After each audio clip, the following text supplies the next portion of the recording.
ICICI prudential asset management IPO. आज इसका anchor book का हम डिटेल रिव्यू करेंगे। ज्यादा लंबी वीडियो नहीं होगी, 2-3 मिनट की वीडियो होगी। साथ ही साथ हम जीएमपी भी देखेंगे क्योंकि जीएमपी में तगड़ा ग्रोथ देखने को मिला है। सब कुछ हम डिस्कशन करेंगे और यहाँ पे हम देखते हैं आखिर एंकर बुक कैसा है, रेटिंग क्या बन रही है। भाई 9 से ऊपर की रेटिंग रहती है तो मतलब सुपर रेटिंग है, और जीएमपी डाउन भी रहता है तब भी अप्लाई करने का मतलब बन जाता है।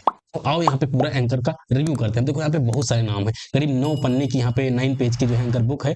तो बहुत सारे नाम आपको देखने को मिलेंगे, मतलब जितना आप सोच सकते हो सबका नाम देखने को मिलेगा। एचएसबीसी का, आईसीआईसी का, जितने भी आप सोच सकते हो, मोतीलाल का, सबका देखने को मिल रहा है भाई। तो आओ यहाँ पे देख लेते हैं। यहाँ पे एक पीडीएफ बना के लाया हूँ। यहाँ पे मैंने कैटेगरी वाइज सबको अलग कर दिया। मेरा एक फार्मूला है जिसमें जो 3 कैटेगरी में डिवाइड कर देता हूँ, टीयर 1, टीयर 2, टीयर 3 में, और वहां से क्लियर होता है। अब टीयर 1, टीयर 2 वाले जो पोर्सन होते हैं, मतलब टॉप एफपीआई हो गए, टॉप डोमेस्टिक म्यूचुअल फंड, उनका पोर्सन ज्यादा होना चाहिए। वो जब ज्यादा पोर्सन रहता है, मतलब 70-80% से ऊपर का पोर्सन रहता है, तो A1 कैटेगरी मानी जाती है। और ऐसे एंकर बुक में जनरली देखा गया है कि ठीक ठाक लिस्टिंग की उम्मीद रहती है, साथ ही साथ लॉन्ग टर्म में कहीं ना कहीं सस्टेनेबल ग्रोथ देखने को मिल जाता है। तो आओ देखते हैं टीयर 1 म्यूचुअल फंड में कौन कौन से हैं। तो यहाँ पे आप देखिए, एसबीआई हेल्थ केयर का देखने को मिल रहा है, आईसीआईसीआई का ही Prudential pharma health care and diagnostic का मिल रहा है, डीएसपी हेल्थ केयर फंड का मिल रहा है, बड़ौदा बीएनपी का भी मिल रहा है, बंधन स्मॉल कैप फंड का, ये भी शानदार फंड है, इसका भी नाम देखने को मिल रहा है। करीब 45% का एलोकेशन है, अप्रॉक्स 45% का जो है एलोकेशन है किसका, टीयर 1 डोमेस्टिक म्यूचुअल फंड वालों का एलोकेशन है, जो कि पॉजिटिव पॉइंट है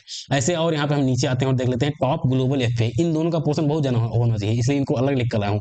टॉप एफपीआई में आपको कौन कौन से नाम देखने को मिले, एनईएफ बहुत बेहतर नाम है। ऐसे ही यहाँ पे आपको देखने को मिलेगा prudential assurance company limited, UK वाला जो है, इसका देखने को मिल रहा है। साथ ही साथ मेनू लाइफ ग्लोबल फंड का भी नाम देखने को मिला है। तो शानदार शानदार टॉप ग्लोबल एफपीआई का नाम देखने को मिल रहा है भाई। तगड़े ये हैं, तगड़े भाई फंड है, और ये जब पैसा लगाते हैं तो कुछ सोच समझ के लगाते हैं। अब यहाँ पे पूरा का पूरा पोर्शन वाइज कैटेगरी जो है देख लेते हैं।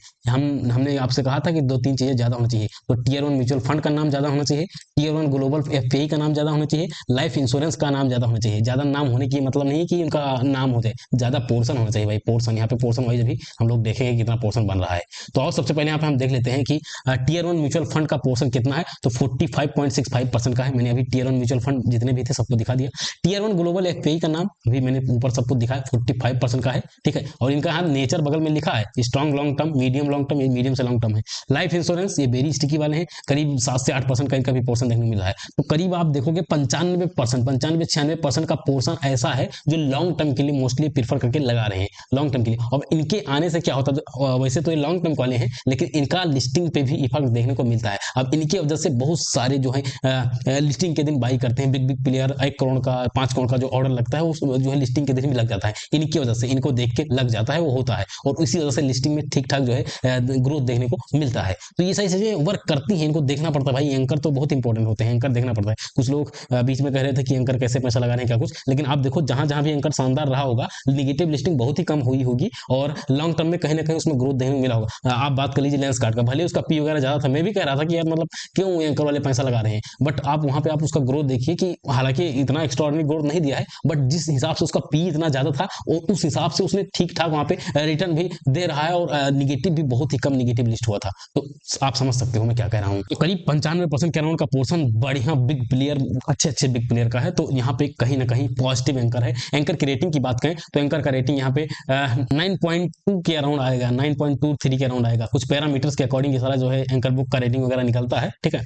तो सब कभी मैं सिखा दूंगा, उसका टेंशन मत लीजिए। बाकी 9.23 के अराउंड आ रहा है, 9 से ऊपर रहता है मतलब शानदार, एक्स्ट्रा ऑर्डिनरी यहाँ पे रहता है, 9 से ऊपर रहता है। 9.2 के अराउंड आ रहा है, बढ़िया बढ़िया शानदार एंकर यहाँ पे निकल के आ रहा है। जीएमपी की बात करते हैं तो 302 रुपए का जीएमपी है। अभी जस्ट थोड़ी देर पहले, 1-2 घंटे पहले जीएमपी इसका 315 पे पहुंच गया था, बहुत हाई जीएमपी पहुंच गया था। बहुत लोगों ने इसको कवर भी कर दिया होगा, आपने देख लिया होगा वीडियो, बट मेरा वो मकसद नहीं है यहाँ पे कवर करना। यहाँ पे 302 का जीएमपी है, करीब 13% के अराउंड का जीएमपी चल रहा है, तो ठीक ठाक अभी जीएमपी है, और मुझे उम्मीद है कि इसका जीएमपी और बढ़ेगा, 20-25% के अराउंड तक जीएमपी भी जा सकता है। लास्ट डे आते आते मतलब 16 दिसंबर आते आते इसका जीएमपी 20-25% के अराउंड तक जीएमपी जा सकता है, हो सकता है 30 तक पहुंच जाए, ऐसा उम्मीद है। ऐसा जीएमपी ग्रोथ मुझे लग रहा है कि हो सकता है। और बाकी जो भी अपडेट होगा हम आपको अपने टेलीग्राम, व्हाट्सएप, यूट्यूब पे सब जगह देते रहेंगे, तो सब जगह फॉलो करके सब्सक्राइब करके रखिए। मिलते हैं अगले वीडियो में, तब तक के लिए जय हिंद, वंदे मातरम।